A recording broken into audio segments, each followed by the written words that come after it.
नमस्कार दोस्तों। RINL और सेल में दोनों में मर्जर होगा, मतलब विलय होगा। बीजेपी सांसद JVL का कहना है कि RINL के सेल में विलय से दोनों सार्वजनिक उपक्रमों को फ़ायदा होगा। दोस्तों, इस बारे में आपको पूरी जानकारी दी जाएगी, लेकिन उससे पहले आपसे एक छोटी सी रिक्वेस्ट है। प्लीज़ इस वीडियो को लाइक कर दीजिए और अगर चैनल पर नए हैं तो प्लीज़ इस चैनल को सब्सक्राइब कर नोटिफिकेशन ऑन कर लीजिए। नरसिम्हा राव ने सेल के CMD से मुलाकात की और विशाखापट्टनम स्टील प्लांट में तीसरे ब्लास्ट फर्नेस में संचालन में उसकी सहायता मांगी। राज्यसभा सांसद JVL नरसिम्हा राव ने बुधवार को steel authority of India limited SAIL के अध्यक्ष और प्रबंध निदेशक अमरेंदु प्रकाश से मुलाकात की और BSP की कॉरपोरेट इकाई RINL राष्ट्रीय इस्पात निगम लिमिटेड के सेल या कम से कम विलय की संभावना पर चर्चा की। RINL के उत्पादन को बढ़ाने और इसके भौतिक और वित्तीय प्रदर्शन में सुधार करने के लिए अपने तीसरे ब्लास्ट फर्नेस को संचालित करने के लिए सेल से सहायता प्राप्त करें।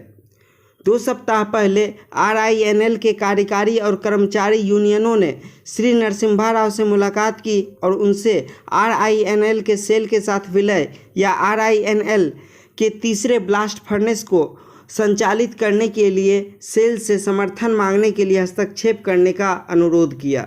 सेल के CMD के साथ सांसद की ताज़ा बैठक इस पृष्ठभूमि में हुई। श्री अमरेंदु प्रकाश कथित तौर पर सांसद को बताया कि वह पिछले 2 वर्षों में केंद्रीय इस्पात, कोयला और वित्त मंत्रियों और इस्पात मंत्रालय के वरिष्ठ अधिकारियों के साथ इस मुद्दे को उठाकर कच्चे माल की आपूर्ति और कार्यशील पूंजी को सुचारू करके RINL की सहायता कर रहे हैं। सार्वजनिक क्षेत्र के उपक्रम जैसे राष्ट्रीय खनिज विकास निगम, NDMC, कोल इंडिया आदि। श्री नरसिम्हा राव ने कहा, RINL का सेल के साथ विलय दोनों सार्वजनिक उपक्रमों के लिए फायदे का सौदा होगा, जो इस्पात मंत्रालय के अधीन है। विलय से सेल को लाभ होगा और यह तुरंत अपनी उत्पादन क्षमता बढ़ाएगा।